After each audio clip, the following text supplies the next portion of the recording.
अब interview centre पे पहुंचने के बाद में आपको पानी पेशाब कर लेना है, और जो आपके डॉक्यूमेंट्स चेक है वो करते हैं, तो वो सारी फॉर्मेलिटी आपको कंप्लीट कर लेनी है।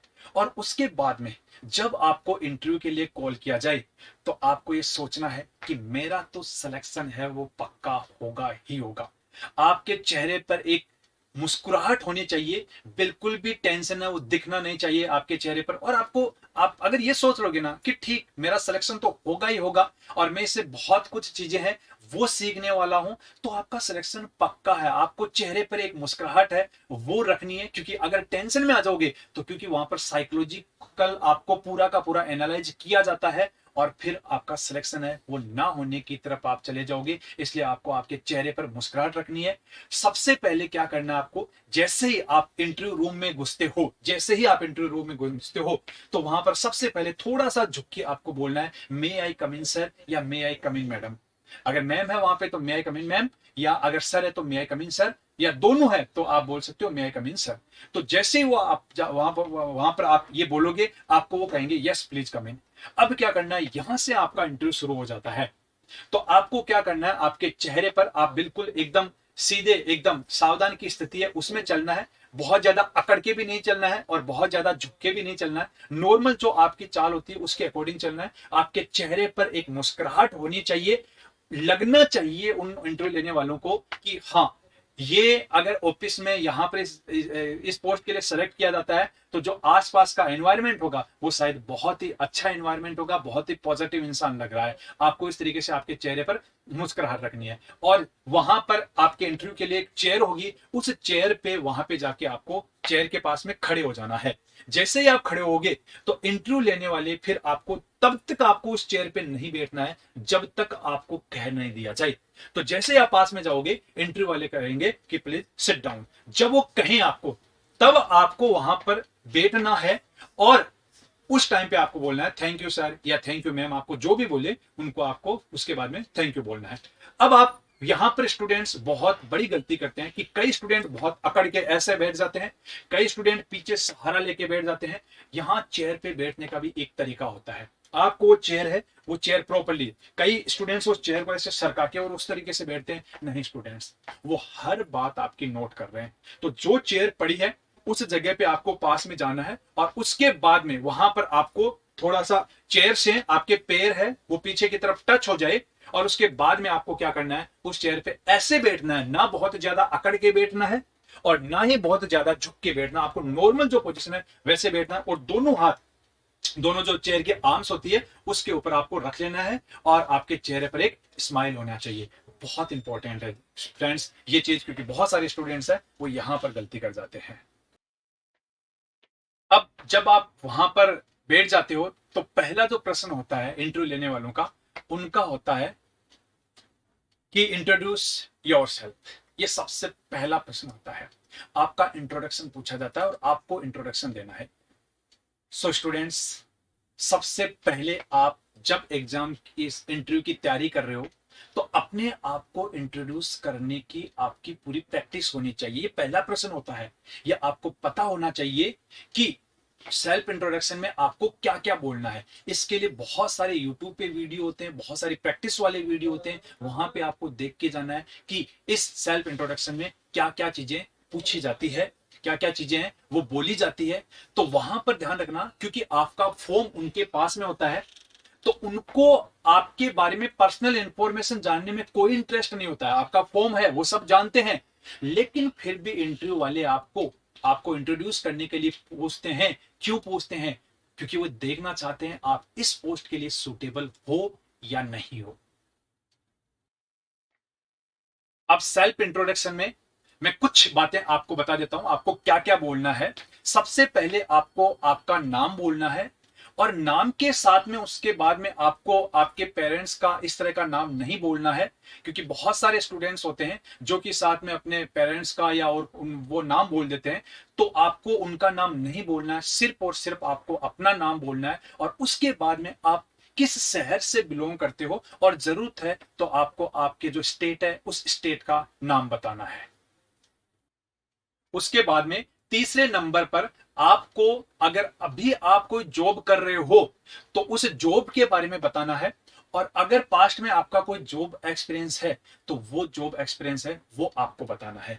चौथे नंबर पे आपको बताना आपकी एजुकेशन क्वालिफिकेशंस, जो भी आपकी एजुकेशन क्वालिफिकेशंस है वो बतानी है आपको। 10th class, 12th class, UG, PG जो भी है उस एजुकेशन क्वालिफिकेशंस के बारे में बताना है। यानी पहले नंबर पर आपको आपका नाम बताना है, दूसरे नंबर पे आप किस शहर से बिलोंग करते हो, किस राज्य से बिलोंग करते हो वो बताना है, तीसरे नंबर पर आपको आप अभी प्रेजेंट में किस पोस्ट पे हो या पास्ट में कोई अगर पोस्ट थी तो उसका एक्सपीरियंस आपको बताना है, और फोर्थ नंबर पे उसके बाद में आपकी जो एजुकेशन क्वालिफिकेशन है उस एजुकेशन क्वालिफिकेशंस के बारे में बताना है।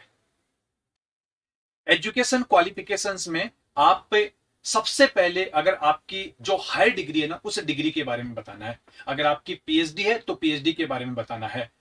आप 10th और 12th के मार्क्स, आप 10th और 12th के बारे में ना बताओ तो भी चलेगा, लेकिन हाँ केवल आपकी अगर यूजी है तो फिर आपको 10th और 12th के बारे में बताना चाहिए। लेकिन अगर आपकी पीएचडी है तो फिर 10th और 12th को बताने की उतनी रिक्वायरमेंट नहीं होती है। यानी स्टूडेंट्स, सेल्फ इंट्रोडक्शन है वो बहुत ही इंपॉर्टेंट है, और ज्यादातर बच्चे ये इसकी तैयारी करके ही नहीं जाते हैं। मैं आप सभी को रिकमेंड करूंगा कि आप सब सेल्फ इंट्रोडक्शन की तैयारी है वो करके जाएं। यूट्यूब पे बहुत सारे वीडियो है जिनमें बताया गया है कि सेल्फ अपने आप को इंट्रोड्यूस करना है तो किस तरीके से करना है। कोई भी इंटरव्यू हो आपको ये जो 4 चीजें मैंने आपको बताई है, फालतू की इधर उधर चीजें नहीं बतानी है, क्योंकि सेल्फ इंट्रोडक्शन कई लोग इतना ज्यादा बड़ा कर देते हैं कि इंटरव्यू वाले सोचते हैं कि शायद ये अपने आप के बारे में ज्यादा बता रहे हैं। वो ये चाहते ही नहीं है कि आप इतना ज्यादा बताओ, क्योंकि वो तो सिर्फ देखना चाहते हैं कि आप अपने आप को इंट्रोड्यूस करा सकते हो या नहीं करा सकते हो। उनके पास में तो आपकी सारी की सारी इंफॉर्मेशन है, पूरी की पूरा फॉर्म है उनके पास में, तो पूछने की जरूरत कहां है। लेकिन वो देखते हैं कि आप अपने आप का इंट्रोडक्शन है वो करवा सकते हो या नहीं करवा सकते हो, आप कैसे बोलते हो, आप बोलते हो तो टेंशन लेके बोलते हो या मुस्कुरा कर बोलते हो, किस तरीके से बोलते हो। बहुत सारी आपकी साइकोलॉजी उनको पढ़ना होता है, इस वजह से वो आपको सेल्फ इंट्रोडक्शन लेते हैं। तो उसमें बहुत ही शॉर्ट में आपको आपका सेल्फ इंट्रोडक्शन है वो देना है, जिसमें आपको मैंने बताया आपका क्या आना चाहिए, नाम आना चाहिए, आपका शहर या आपकी स्टेट है उसका नाम आना चाहिए, उसके बाद में आप प्रेजेंट में भी क्या कर रहे हो, किसी पोस्ट पे हो तो वो आना चाहिए, आपका जो एक्सपीरियंस है वो आना चाहिए, और उसके बाद में आपकी जो एजुकेशन क्वालिफिकेशन है वो आनी चाहिए। सबसे पहले हायर डिग्री है वो आनी चाहिए, और उसके बाद में जो भी आपकी 10th 12th है वो अगर रिक्वायर है तो बोल सकते हो, और अगर रिक्वायरमेंट नहीं है तो आप नहीं भी बोल सकते हो। इस तरीके से आपको बहुत ही छोटा सेल्फ इंट्रोडक्शन देना है, बहुत लंबा सेल्फ इंट्रोडक्शन है वो नहीं देना, और इसकी पूरी की पूरी तैयारी करके जाना, सामने शीशे के सामने इसकी तैयारी करके जाना कि अगर आपको पूछा जाए तो फिर आपको किस तरीके से बोलना है। दूसरी चीज आती है वो आती है हॉबी की। कई बार इंटरव्यू में पूछ लिया जाता है कि आपकी हॉबी है, वो हॉबी क्या है। तो बहुत सारे स्टूडेंट्स हैं वो फॉर्म में कोई और हॉबी लिख रहा है और वहां कोई और बता रहा है, इसलिए पहले फॉर्म पढ़ के जाना, देख के जाना कि आपने क्या क्या इंफॉर्मेशन दी है। ध्यान रखना सारी इंफॉर्मेशन आपको वही बतानी है, आपकी जो हॉबी एग्जैक्टली है आपको वही हॉबी बतानी है, और उस हॉबी के बारे में आपकी जैसे क्रिकेट है तो वो पूरा नॉलेज होनी चाहिए, फुटबॉल है तो पूरा नॉलेज होना चाहिए। जो भी आपकी हॉबी है ना उस हॉबी के बारे में पूरा का पूरा पढ़ के जाना, पूरी की पूरी नॉलेज होनी चाहिए, क्योंकि आईएएस या आरएएस इन इंटरव्यू में बहुत ज्यादा पूछा जाता है, इन हॉबी के बारे में पूछा जाता है, तो वो सारी चीजें हैं वो आपको पता होनी चाहिए। अब स्टूडेंट्स, जब आपको सेल्फ इंट्रोडक्शन है वो पूछ लिया जाता है, आपकी हॉबी पूछ लिया जाता है, तो फिर जो इंटरव्यू लेने वाले हैं उनका अगला प्रश्न होता है कि क्या पढ़ के आए हो। ज्यादातर इंटरव्यू में वो ये पूछते हैं कि क्या पढ़ के आए हो, इसलिए आप एक टॉपिक ऐसा जरूर तैयार करके जाना जिसमें आपकी मास्टरी हो। तो उस टाइम पे आपको उस टॉपिक के बारे में बोलना है जिस टॉपिक में आपकी मास्टरी हो, आपको सब कुछ आता हो। लगभग 90% इंटरव्यू में पूछा जाता है कि आप क्या पढ़ के आए हो। कई ऐसे इंटरव्यू है जिनमें ये नहीं पूछा जाता है, बट ज्यादातर इंटरव्यू होते हैं उनमें ये पूछा जाता है। तो आपका इंटरेस्ट वाला फील्ड कौन सा है उसके बारे में, तो आपको उस फील्ड के बारे में बताना है जो आपको सबसे ज्यादा आता है, और उसकी आप बहुत अच्छी तरीके से प्रिपेयर करके आना और बताना कि सर या मैम मैं ये टॉपिक पढ़ के आया हूं। फिर वो अगर आपको कहे कि आपको, कई बार बहुत सारे ऐसे इंटरव्यू होते हैं जिनमें यह भी पूछ लिया जाता है बताओ किस टॉपिक में से पूछे, तो आपको उस टॉपिक का नाम बता देना है। अगर आपको बहुत ज्यादा कॉन्फिडेंस है, 3-4 टॉपिक का वो नाम बताए, तो आपको उस टॉपिक को बताना है जिसमें आप आंसर देना है, वो सहज महसूस करो और आपको उस फील्ड का नॉलेज होना चाहिए। अगर मान लो वो नहीं भी पूछते हैं, तो अब बहुत इंपॉर्टेंट बात बता रहा हूं स्टूडेंट्स। पहला प्रश्न होता है कोई भी सब्जेक्ट से रिलेटेड या जो भी है, वो इंटरव्यू लेने वाले की तरफ से होता है। अब आपको क्या करना है, सारा का सारा खेल आपके ऊपर डिपेंड करता है। आपका 10 मिनट इंटरव्यू हो रहा है या 15 मिनट इंटरव्यू हो रहा है या 20 मिनट इंटरव्यू हो रहा है आपका, आगे आप वो इंटरव्यू लेने वाले किस तरह का प्रश्न पूछेंगे, ये आपके ऊपर डिपेंड करता है। तो जैसे ही वो इंटरव्यू लेने वाले आपसे कोई प्रश्न पूछे, तो पहली बात तो आपको उतना ही आंसर देना है जितना वो प्रश्न पूछा है उन्होंने। बहुत सारे स्टूडेंट यहां पर आसपास की भी चीजें बोल देते हैं, इधर उधर की चीजें बोल देते हैं। नहीं स्टूडेंट्स, आपको सिर्फ और सिर्फ उतना ही आंसर देना है जितना इंटरव्यू लेने वाला है वो पूछ रहा है, उससे ज्यादा नहीं देना है आपको आंसर, गलत इफेक्ट पड़ता है। दूसरा, आपको एक बंधी हुई लैंग्वेज बोलनी है। मतलब इस टाइम पे ऐसे नहीं घबरा के टूटी फूटी लैंग्वेज में बोल रहे हो या पार्ट्स में बोल रहे हो, ऐसा बोल रहे हो, नहीं। एक प्रॉपर्ली माइंड को पहले ये सेट कर लो कि इसकी मैं डेफिनेशन, क्योंकि घर पे आप तैयारी करके, और मैंने बोला था कि कोई भी अगर प्रश्न पूछे तो उसका आपको होना चाहिए ये पता कि इसका आंसर कैसे देना है। तो आपको एक प्रॉपर्ली तरीके से उसे एक बंधी हुई लैंग्वेज में कंटिन्यूअस आपको वो चीज बोलनी है और इस तरह की टर्मिनोलॉजी यूज लेनी है जो आपको आए। स्टूडेंट्स, जो टर्मिनोलॉजी आपको नहीं आती है आपने उस आंसर में बोल दी, तो अगला जो क्वेश्चन होगा इंटरव्यू का उसी टर्मिनोलॉजी से रिलेटेड होगा। इसलिए अगर आप चाहते हो कि इंटरव्यू आपके अकॉर्डिंग हो, तो आप ऐसी टर्मिनोलॉजी यूज लेना जो आपको आ रही है। तो जैसे आपने वो टर्मिनोलॉजी यूज ली, तो इंटरव्यू वाला सोचेगा कि इसको ये चीज आती है कि नहीं आती है, तो वो क्या करेगा, वो आपसे ये प्रश्न पूछेगा, इसी टर्मिनोलॉजी का प्रश्न पूछ लिया, आपको ये आता है, आपने उसका आंसर दिया, उसका भी उसमें भी ऐसी टर्मिनोलॉजी यूज ली जो आपको आती है, फिर उनका उसमें से आंसर जो क्वेश्चन है वो आ गया। सोचो, इंटरव्यू को आपने आपके अकॉर्डिंग मोड़ दिया, और अगर आपने वो टर्मिनोलॉजी यूज ली जो आपको नहीं आती है, तो आप वहीं पे फंस जाओगे। इसलिए हमेशा उन शब्दों को आप बोलना है, उन शब्दों का चयन करना है जो आपको आता हो, दूसरे शब्दों को आपको नहीं बोलना है। आपके चेहरे पे एक मुस्कुराहट होनी चाहिए और इस तरीके से आपको जो इंटरव्यू है वो देना है और उसके आंसर्स है वो देने हैं। यहां पर कई बार क्या होता है, हमें बोर्ड पे कुछ जो प्रश्न है उनके हल करने के लिए हमें बोला जाता है कि आप बोर्ड पे किस तरीके से पढ़ा सकते हो या वहां पर बता सकते हो। तो यहां पर क्या है कि जब भी आप उठो उसका आंसर देने के लिए, यहां कई स्टूडेंट्स एकदम उठ जाते हैं इस तरीके से और फिर चेयर को पीछे करके, और इस ध्यान रखना बहुत बैड इफेक्ट पड़ता है। जब भी आपको कहा जाए आपको उठना है, आराम से उठना है, और उसके बाद में थोड़ा सा साइड में होकर चेयर को नहीं हिलाना है, ध्यान रखना, और साइड में आके, और उसके बाद में बोर्ड पे जो भी बातें पूछी जाती है उनको प्रॉपर्ली, बहुत घबराना नहीं है, एक बहुत तेज नहीं चलना है, एक प्रॉपर्ली तरीके से जो एक्सप्लेन करने का तरीका है उस तरीके से आपको एक्सप्लेन करना है। और जब बात कंप्लीट हो जाए और वो कह दे इंटरव्यू वाले कि अब आप चेयर पे आ सकते हो, तो फिर यहां पर एक गलती और करते हैं ज्यादातर स्टूडेंट, चौक को वहीं पे रख देते हैं या पेन को वहीं रख देते हैं और ये बोर्ड एक गंदा का गंदा रहता है। स्टूडेंट्स ध्यान रखना, जब आप वापस यहां पर आओ तो आपको कंप्लीटली ये जो बोर्ड है इस बोर्ड को क्लियर करना है, साफ करना है, चौक या जो भी मार्कर है उसको उसकी प्रॉपर जगह पे फिर से रखना है और शालीनता से उसके बाद में चेयर पे आके खड़े रह जाना है, बैठना नहीं है। जब इंटरव्यू लेने वाले वापस बैठने के लिए बोले तो फिर आपको बैठना है वहां पर।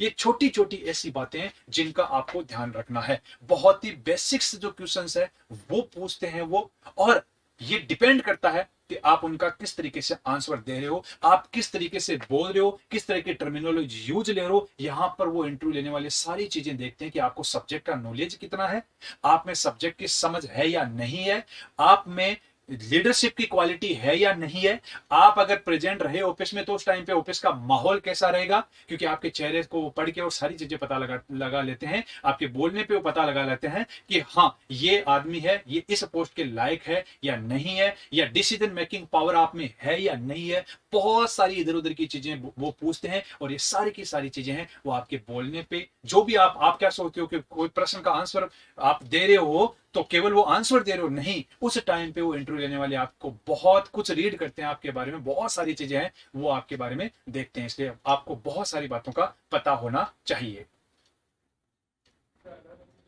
कई बार इंटरव्यू में अगर आपको कोई प्रश्न है वो समझ में नहीं आ रहा है, इंटरव्यू लेने वाला है वो आपको पूछ रहा है, आप प्रश्न है वो समझ नहीं रहे हो, तो फ्रेंड्स उस टाइम पे आपको इंटरव्यू लेने वालों को बोल देना है कि सॉरी सर, मुझे ये प्रश्न है वो समझ में नहीं आ रहा है, क्या आप इस प्रश्न को फिर से रिपीट कर सकते हो? तो फिर से वो रिपीट करेगा। फिर अगर उसके बाद में अगर आप आंसर नहीं दे पा रहे हो तो ध्यान रखना, आपको पहले उस प्रश्न का सोचना है। तुरंत ही आपको मना नहीं कर देना मुझे ये नहीं आता, नहीं। जैसे ही वो प्रश्न पूछे, आपको मान लो वो नहीं आ रहा है, तो आपको ऐसे सोचना है 2 3 5 सेकंड के लिए, और उसके बाद में आपको बोलना है कि सॉरी सर, मुझे अभी इस प्रश्न का उत्तर है वो रिमाइंड नहीं हो रहा है, क्या आप मुझे दूसरा प्रश्न पूछ सकते हो? ध्यान रखना, अगर आप गलत आंसर दोगे या यहां पर कुछ और बोलोगे तो बहुत गलत इफेक्ट पड़ता है। उन्होंने आपसे प्रश्न पूछा और आपको इसका उत्तर नहीं आया, अगर आप इस तरीके से आंसर देते हो कि सॉरी सर, मुझे इसका आंसर अभी रिमाइंड नहीं हो रहा है, क्या आप मुझसे दूसरा प्रश्न पूछोगे? कोई नंबर नहीं करता है, ध्यान रखना। और इंटरव्यू लेने वाले भी इस बात को अच्छी तरीके से जानते हैं। तो आपको ये एक तरीका होता है, आप मना भी कर रहे हो तो आप किस तरीके से मना कर रहे हो, इसका भी एक तरीका होता है। लेकिन आप जैसे उन्होंने प्रश्न पूछा और आपने तुरंत कह दिया कि नहीं सर ये मुझे नहीं आता है, तो ध्यान रखना इसका बहुत गलत इफेक्ट पड़ता है, क्योंकि इंटरव्यू लेने वाला देख रहा है कि आपने इसके बारे में कुछ सोचा ही नहीं है, आप सोच के बोल ही नहीं रहे हो। एक चीज और है कि जो भी आप आंसर दो ना, तो इंटरव्यू लेने वालों को ये लगना चाहिए कि ये आदमी जो भी बोल रहा है, ये इंसान जो भी बोल रहा है, या ये कैंडिडेट है, एक उनको ये लगना चाहिए कि ये कैंडिडेट जो भी बोल रहा है वो सोच समझ के बोल रहा है। आप जो भी बोल रहे हो वो सोच समझ के बोल रहे हो, ये आप में इस तरह की क्वालिटी होनी चाहिए। और ये सारी चीजें हैं, ये प्रैक्टिस से आती है। इसमें एक चीज और आती है कि आप अपना जो आंसर दे रहे हो ना, वो बहुत तेज बोल के नहीं देना है, यानी आप बहुत ही ज्यादा इस तरीके से कर्कश आवाज में दे रहे हो, बहुत तेज बोल के दे रहे हो, नहीं। आपको आपका आंसर है वो बहुत ही शालीनता से देना है। आपको आपकी आवाज उतनी रखनी है जितनी इंटरव्यू लेने वाले हैं उनको सुनाई दे दे, और क्लियर क्लियर सुनाई दे दे। इतनी आवाज होनी चाहिए, आपकी आवाज बहुत धीमी भी नहीं होनी चाहिए कि उनको सुनाई ना दे। कई बार बहुत सारे कैंडिडेट होते हैं जो कि बहुत ही धीरे बोलते हैं, और पता है वो क्यों बोलते हैं? कि अगर मैंने तेज बोल दिया तो उनको सुनाई दे देगा, और वो अगर आंसर गलत हो गया तो बुरा मान जाएंगे। आपका सिलेक्शन वैसे ही नहीं होना है। क्यों सोचते हो ये चीज आप? आपका सिलेक्शन से अगर आप धीरे बोल रहे हो, उनको नहीं सुनाई दे रहा है, तो वो सोचेंगे कि ये हम तक ही अपनी आवाज नहीं पहुंचा रहा है, तो ये पोस्ट है, इस पोस्ट पे कैसे काम कर सकता है। आपको हर चीज का ध्यान रखना है जिससे आपका सिलेक्शन उस पोस्ट पे वो मान ले कि इससे बेहतर कोई कैंडिडेट नहीं हो सकता। यानी स्टूडेंट्स, जो इंटरव्यू लेने वाले हैं उनको लग जाना चाहिए कि अगर इस कैंडिडेट को हमने ले लिया तो हमारा इंस्टीट्यूट या हमारी कंपनी है वो बहुत ज्यादा ग्रोथ करेगी। आपको अपने आप को इस तरीके से प्रेजेंट करना है, कॉन्फिडेंस दिखाना है आपको, आपको आपका सब्जेक्ट का नॉलेज है वो दिखाना है, और वो उतना ही दिखाना है जितना वो पूछ रहे हैं।